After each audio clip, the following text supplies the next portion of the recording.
Hello, everyone. Thank you for joining us today for this special education town hall meeting on recovery services. I'm Carol Potter, Executive Director of Student Services and Special Education for the district. And joining me today is Beth Watkins, Director of Special Education Curriculum and Instruction, and Jennifer Robach. She's a teacher on special assignment for recovery services. Also with us is Tammy DeLand. She is our Director of Communication and is going to help us to facilitate any questions that come in as we are presenting. And Ryan Cox is our Director of Technology, who is helping us to record this evening in case anybody needs to watch it again later. So Beth and Jen are going to be providing you with the bulk of information and let you know where we started with recovery services. Way back when, a long time ago, it feels like already back in the spring. And then they're going to bring you up to speed of where we are today on November 30th, with December 1st being our magical deadline date, which is tomorrow already. And so we're going to bring you up to speed of where we are and what information, new information we have for you today. All right, Beth and Jen, you want to take it away? All right. Thank you, Carol. What a great segue. We do want to look at where we have been in the last 20 months or so and what's next for all of our students with IEPs. It seems like a very short time ago, but a long time ago, in the spring of 2020, in March, when we took a 2-week break from all school as we know it, and then came back with everybody across the state in distance learning because of the COVID-19 pandemic, which was new news to us now and then, and feels like old news to us now. Then in the 2021 school year, we looked at school as the possibility of having 3 different models. And as parents, we came to you and talked about what are the different ways we might have school this year. And in each one of those ways, how will we meet the needs of students who have IEPs? So we planned for traditional in-person learning that would happen 4 or 5 days a week. We planned for distance learning that would happen when students were at home full time. And then we planned for that hybrid where kids came some days and learned from home on other days. We wrote new IEPs that reflected all 3 of those learning models. And some students had the opportunity to learn the whole year in our Distance Learning Academy last year. As that school year wrapped up and we thought ahead toward what would happen next, the state came through and started developing a plan to address recovery for all of those disruptions that happened starting in the spring of 2020 due to the pandemic. So here we are in the fall, that's us with the red star sitting here at the end of November, and the teams are planning to provide these recovery services and supports for students. In fact, tomorrow, as Carol alluded to, is a really big deadline for us. It's the deadline the state gave us to make sure that we've reached out and made contact with all of families that we are serving in the district who have students with IEPs and collaborate on what that need might look like for your students. So through the rest of this school year and moving into summer, we're going to be putting together those services and supports, scheduling them, and delivering them for all of our students. During these last 20 months, we've sure learned a few things. We really feel fortunate that our youngest students in grades kindergarten through grade 2, as well as our students who attend our alternative special education sites, such as Roosevelt Education Center, the Katherine Johnson Education Center, which was then called Riverwoods, and our students in 18 to 21 programming in CO2 and InStep had the opportunity to be in person 4 to 5 days a week for most of the last school year. All students had one-to-one devices for learning during the 2021 school year, and hotspots were available to families when needed. And certainly students, but even more certainly staff, increased proficiency with all of the learning platforms. That would be Schoology for our secondary students and Seesaw for our younger students, but also used for other students with unique needs throughout the system. And some students really found learning online to be an area of strength for them. We also found that some related services like speech and services for kids who are learning at home continue to benefit, that kids are able to connect with providers in an online format. And a really fun learning was that our secondary students began facilitating their own IEP meetings with the use of technology, creating their own PowerPoints like we're looking at now, and heading up those meetings and really taking charge of planning for their education. And we have kept going with that idea because parents also have responded that they're able to just click in from wherever they are, as you are doing now, and join in an IEP meeting and collaborate to a greater extent than they may have needed to be when they needed to be physically present in the same room. So we still have a lot of virtual IEP meetings happening. So what happened last summer really started with parents and advocates who said, let's look at what happened, the disruptions that happened in learning, particularly for students who have IEPs and students who have disabilities. And they went to the legislature and asked for some work to be done. And so in a special session of the legislature, they passed something that we kind of refer to as House File 2, that addressed the things that we need to look at for recovery services for these students. Following that, the Minnesota Department of Ed started publishing some guidance for us and put it back in our hands so that we could be here connecting with you again, to meet with parents and then plan and provide these services. And we're kind of completing the circle as we partner with you. The goal of the legislation was that we needed to address the impact of disruptions to in-person instruction on students' access to a free, appropriate public education related to the COVID-19 pandemic. And you're welcome to look that up for yourself if you'd like to, as we kind of have simplified it in the next few slides, but it's the special session from this summer, Chapter 13, Article 5, Section 1. There were really four main components of that legislation. We need to meet and collaborate.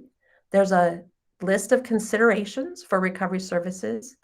There's some specifications of the kinds of services we might provide, and then ways we might document. So the first part was about meeting, that parents need to be invited to meet with the team to determine whether recovery services are needed. You may have received that invitation by a phone call that said, here's what we're seeing. What are you seeing? How do you feel about meeting to talk about that? There were lots of considerations, different factors to be considered, including progress on IEP, goals and objectives. You saw that timeline that goes all the way back to 2020. We even went further back than that because we said, what are students' goals and objectives from before the pandemic? What kind of progress were students making before the pandemic? And then how might that have been altered or changed starting in the spring of 2020? So we took data back a couple of years to look at what the students' needs might be. And then the services that we might provide could include, but aren't limited to, extending that school calendar and providing some things outside of the traditional school year, adding additional IEP services to students' IEPs during the school year, looking at some compensatory services, or really looking at other appropriate services that the team might determine are needed. And of course, there's always documentation. So we need to report the services and support that we're providing to families and students. And those services and supports need to be included in the student's IEP. I'm going to turn over to Jen Robach so she can talk a little bit about the work that teams have been doing in making consideration of the level of need for recovery services. Thank you, Beth. Case managers and teachers have been working all fall looking at how students did during the pandemic and since 2019-2020 school year, and have been partnering with parents and IEP teams. When we started to look at recovery, we looked at the goals and the progress during the 2019-2020 school year before the pandemic even began. We looked at the services and supports provided and disruptions to instruction related to the pandemic. We also looked at what did we provide when we switched in the spring to IDLPs, what services had to be changed, and what services stayed when we were full distance learning.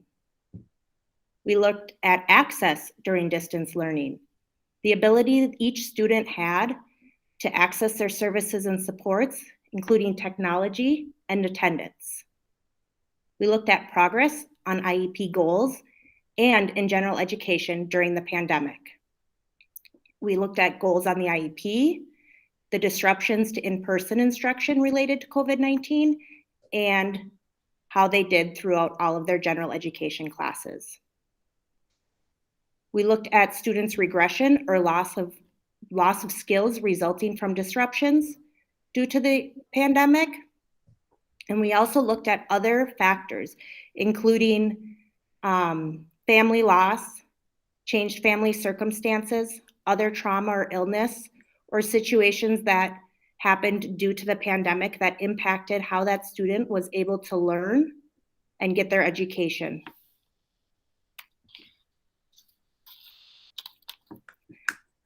It is possible you have already had conversations with your case manager talking about recovery. All parents should have been contacted by tomorrow, December 1, as Carol and Beth have talked about. That is our big deadline. So some of you may have already had conversations with case managers. Some may have had IEP team meetings. The team meetings are determined by parent and case manager. Some phone calls resulted in a mutual decision between the parent and the case manager that recovery services were not needed because there was no regression shown or lack of progress. If a meeting is going to be held, you should have information about the date of the meeting by tomorrow, December 1. Meetings to discuss recovery will be held by March 1st, so we are able to plan for summer programming for all students. Some students may be and teams may be talking about recovery services during their annual IEP. So if a student's annual IEP meeting is in February, some teams will just talk about how that student did and what recovery might look like at that meeting. You still should have received a phone call and know when that meeting is by tomorrow. And decisions about the type and schedule of recovery services are really determined by the IEP team. For newly qualified students who maybe just qualified this fall, we still will have discussions about recovery. We really want to know how your student did during the pandemic and what supports they may need. So the types and schedules of services. One way is adding additional services throughout the school day, but we also want to consider the students' progress in the general education and their time spent with peers. We want to decide that if the team determines they need more service in an area, where will we pull from that might take them away from their peers? Is that what the student needs? Or could it possibly be extended school calendar, where they would attend some different learning sessions during the 2022 summer? And that could be in addition to ESY if a student already qualifies for ESY. The other option is other services that are determined by the team when some unique needs arise. So here is what our summer schedule looks like. You will see that there is, from June 13th through the 16th, there is a literacy emphasis where students will attend 4 days for 3 hours a day, really working on their services and goals in writing and reading. In July, we have 4 days from the July 11th through the 14th, which is our math emphasis. And then in August, from August 1st through the 4th, we will have a related service emphasis, which would include speech and DAPE, also transition, including work experience. So kids really get to work on those areas of need and have emphasized in each specific area. Some students may attend 1 week, depending on their needs. Some students may attend all 3. It all is individual on what each student needs. You'll also see that the last 2 weeks of June and the last 2 weeks of July are our typical ESY, which is still determined by IEP teams, and it does not impact recovery services. Some paperwork you might expect as we go through this recovery process. So if you agree that no recovery services are needed, your child's case manager will create a prior written notice documenting this decision and send it home to you. If you're attending a meeting to discuss recovery, you will receive that notice of a team meeting, letting you know when the meeting is, where, and what time, and you will receive that meeting notice tomorrow or have already received it. And if the team decides that recovery services are needed and the IEP is going to be changed, either amended or at the annual IEP, you will receive the IEP, which will have the recovery services documented in the service grid, and a prior written notice documenting the team's decision about recovery. And if you have any questions about the paperwork you are receiving, please feel free to reach out to your student's case manager to help you through this. So looking at the progress and how it all comes together, if your student has recovery services in an IEP, the team will discuss the completion of these services and the student's progress at the next annual IEP meeting. And the team will talk about if the services were met, and then it will be documented on a PWN. So throughout the next year, we will continue to talk about your student and the progress they are making. And at this time, we will open it up for any questions. Okay, I think we'll start with a question that came in today, and it's probably for you, Carol. It's a good question about how the district is handling staff shortages. And in particular, the question is, how are you able to meet IEP requirements for one-to-one students when there's such a large shortage of the paraprofessionals, paraeducators for special education services? That's a great question. Thank you for whoever brought that forward. And so this is correct that we have challenges this year that we haven't had in the past in regards to non-licensed staffing, paraeducators, behavior support specialists. And some of the unique things that we have done is we have hired licensed teaching positions in order to support kids while they're in their classroom. So if a paraprofessional took a student to a class, it may be a teacher now that is taking a student into a biology class or a math class. And so we've also done some things to free up our current special education teachers. We've hired teachers, guest teachers who can go in their classroom to support them so they can complete other tasks with students, or they complete due process pieces. But I would agree with you that it has been a challenge. I would say that teachers and the current non-licensed staff are working really hard. We know at schools that we have, it's that village mentality. So we have everybody on deck all the time to support students. So maybe the principal is maybe walking a student to their next classroom, or maybe a social worker is working with a student in transition skills. And so everybody is on deck at all times, including those of us at the district office. We are out and about as well and supporting schools and helping out wherever we can regularly. And so if there's further questions on that, I'm happy to answer any specific questions. Please feel free to call me. Okay, and these next questions, I think, Beth, maybe you touched on some of, but I'll just bring forward, so if there's any elaboration. One of the questions is about resources and support for preschoolers, particularly those who maybe were identified late because of the pandemic, and a specific question about SEL, social emotional development in the preschool age child. Yeah, that's a very good question as well. And we really do have the direction and are following through that. We're asking that question specifically because of the pandemic. Was there any delay in identifying a student.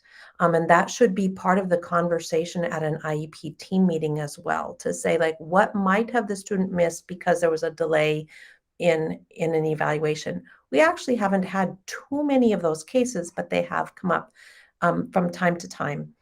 And so I think that we're watching also that school readiness piece, that SEL for our little people. And please know that as the year goes on, in addition to the resources that we can provide, like we said, there's kind of three main buckets we can think about.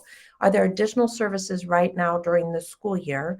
And are there pieces that would be a really strong emphasis, a concentration for summer work? And by the way, those weeks in the summer that say literacy and math and related services, those also apply to early childhood, but without those labels. So those same 3 weeks are available for extra programming for those students during the summer as well.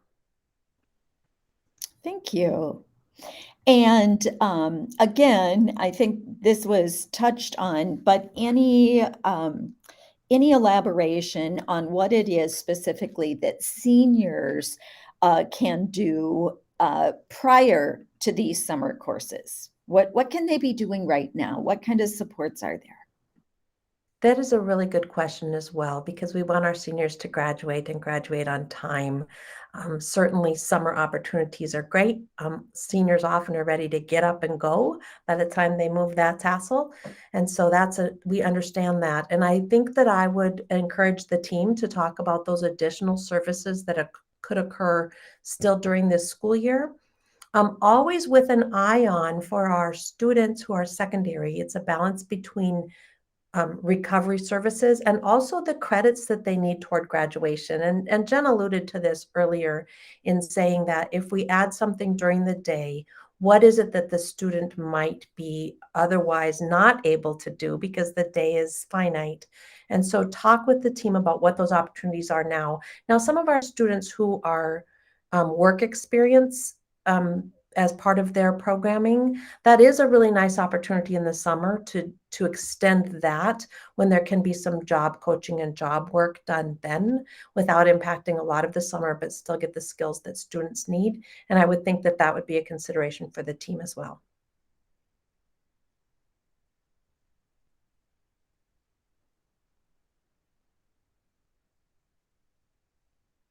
Were there other questions, Tammy? Talking to myself. Sorry. Okay. I was just saying that we don't have any other questions that have been submitted during the presentation itself. So I don't know if Carol, you have summary remarks, or anyone would like to say something in closing. I would. Thanks, Tammy. First of all, I want to thank all of you for joining us tonight. Again, we really appreciate the time that you took out of your evenings, late afternoon evenings, to join us for this information. It's critical for students' growth that we are providing these services for kids. And I am happy that all of you are just really strong advocates for the work that is being done. And so I would close with saying that if you have not heard from the school district, if you have a child with a disability, and if you have not heard from the school district, that would be really important for us to know. So myself, Beth, or Jen, so that we can figure out where that breakdown occurred and get any questions answered that you may have. And beyond that, we have brilliant people working out in the field. We have brilliant teachers, we have brilliant paraeducators, behavior support specialists, you name it, across the board, and brilliant school administrators as well that are supporting all of this work that has gone on throughout the spring, summer, and fall to design these recovery services. And teachers have put in a lot of time to support all of these pieces. And so a big shout out to all of our teachers and great appreciation for everything that they have done this fall. It's taken a lot of time and effort, and they have done it.